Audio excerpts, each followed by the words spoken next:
नमस्कार साथियों, आज हम मध्यकालीन भारतीय इतिहास जिसमें हम बहमनी साम्राज्य का इतिहास पढ़ रहे थे। तो कल हमने पढ़ा पिछले प्रकरण में बहमनी साम्राज्य की स्थापना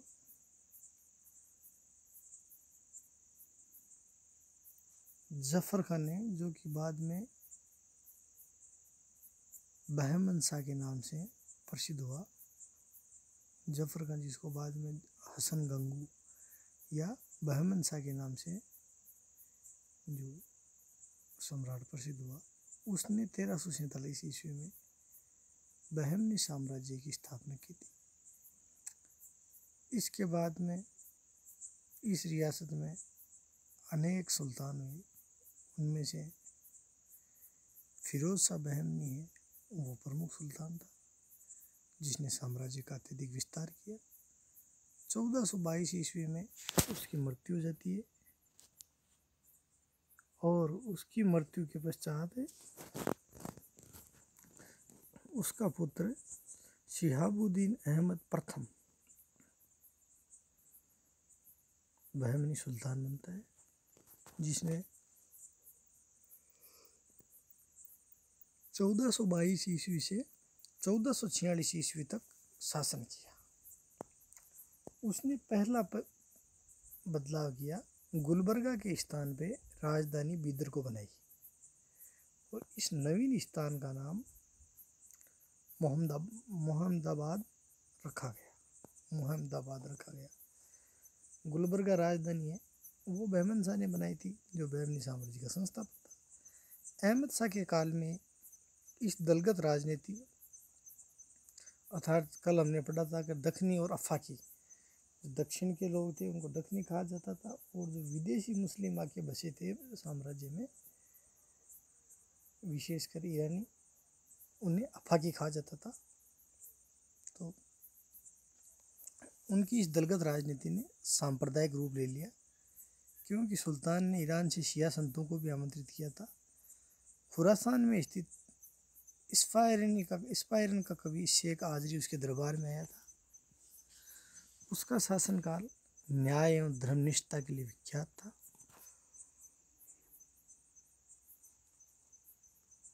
अतः उसे इतिहास में अहमद शाह वली या संत अहमद भी कहा जाता, अर्थात उनका व्यवहार है, उनका स्वभाव है, संतों के समान था, दूरदृष्टा थे, प्रत्येक के साथ समानता का व्यवहार करते थे। संप्रदायवाद उनके शासनकाल में बिल्कुल प्रचलित नहीं था। हिंदू और मुस्लिम दोनों का समान रूप से वो सम्मान करते थे। दोनों में किसी भी प्रकार की राजनीतिक भेदभाव नहीं करते थे, इसलिए उनको अहमद शाह वली या संत अहमद भी कहा जाता है। इनके बाद में अलाउद्दीन अहमद द्वितीय 1436 ईस्वी से 1458 ईस्वी तक शासक बनते हैं। सुल्तान अलाउद्दीन अहमद अपने पिता अहमद प्रथम की भांति योग्य एवं संकल्प युक्त शासक नहीं थे। उसके शासनकाल में अफाकियों के आगमन पहले से अधिक बढ़ गया, अर्थात इराकी लोग हैं, वो पहले से अधिक संख्या में झुंड के झुंड, दल के दल आके दक्षिण में स्थायी रूप से बसने लग गए थे। इसी के काल में ईरानी अफाकी निवासी महमूद गवा का उत्कर्ष हुआ।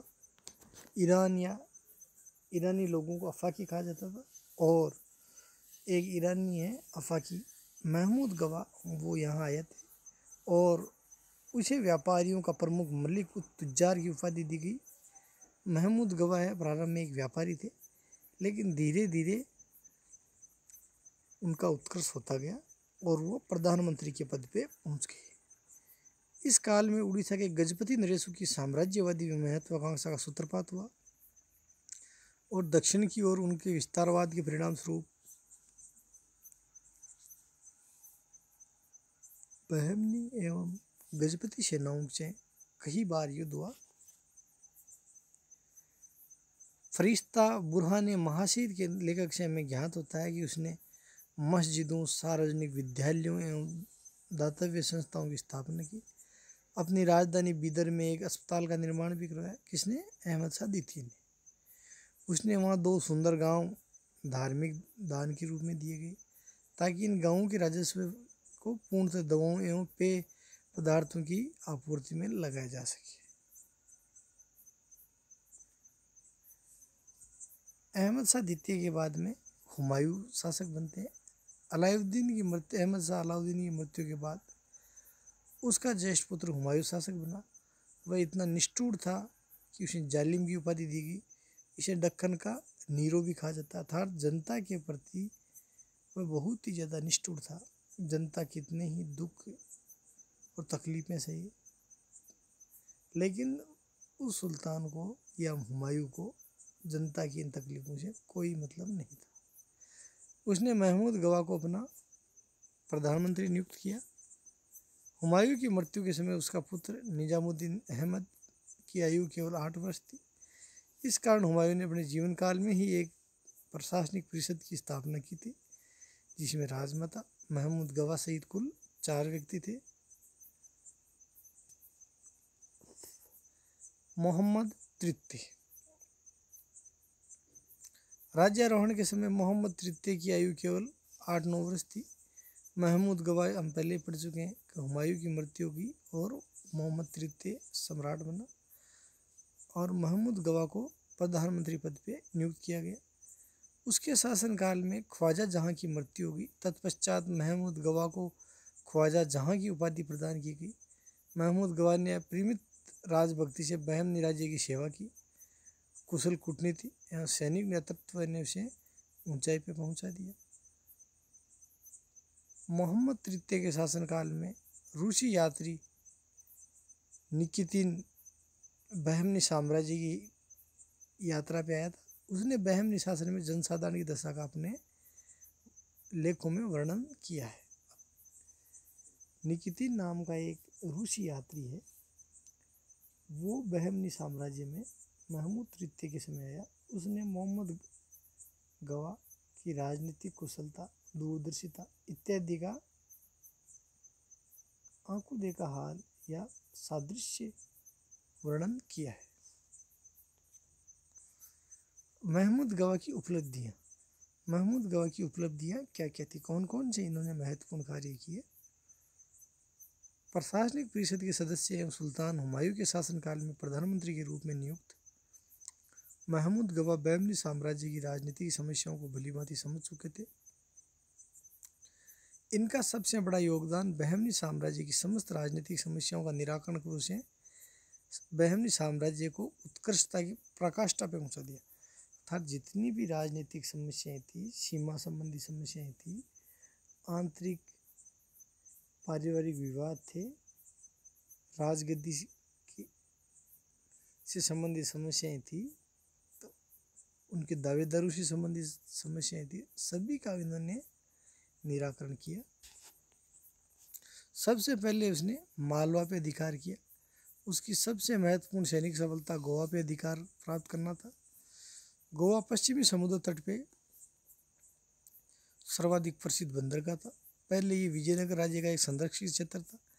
महमूद गवा ने नवसर्जित प्रदेशों सहित भूतपूर्व 4 तरफों को अब 8 तरफों में बांट दिया। कल हमने पढ़ा जो अलाउद्दीन हसन गंगू था, बहमन शाह के नाम से बहमनी साम्राज्य की स्थापना की थी। तो उसने अपने साम्राज्य को 4 तरफों या प्रांतों में बांटा था। तो महमूद गवा ने उन 4 तरफों को 8 भागों में बांट दिया। बरार को गाविल और माहौर में, गुलबर्गा को बीजापुर और गुलबर्गा में, दौलताबाद को दौलताबाद एवं जुनार में, तेलंगाना को राजमुंद्री और वारंगल के रूप में विभाजित किया। उसने प्रत्येक प्रांतों से थोड़ी थोड़ी जमीन लेके उसे खालसा भूमि में विभक्त किया। इस अतिरिक्त प्रांतीय गवर्नरों के सैनिक अधिकारों में भी कटौती की गई। अब पूरे प्रांत में केवल एक किले को ही प्रत्येक गवर्नर के अधीन रहने का दिया गया। महमूद गवा ने भूमि की व्यवस्थित पैमाइश करवाई, गांवों की सीमा निर्धारण और लगान निर्धारण की जांच करवाई। अर्थात पुरानी प्रचलित भूमि की पैमाइश है उसको नए तरीके से दोबारा करवाया। राजस्व का आकलन किया गया, उत्पादन का आकलन किया गया और लगान संबंधी नया निर्धारण किया गया। जमीन पे वर्तमान में कुल कितना उत्पादन हो रहा है, पहले कितना उत्पादन हो रहा था, उसके औसत के आधार पे उसने लगान तय की। महमूद गवा साहित्य के उस सांस्कृतिक सुरुचि संपन्न व्यक्ति थे। वह विद्वानों के महान संरक्षक।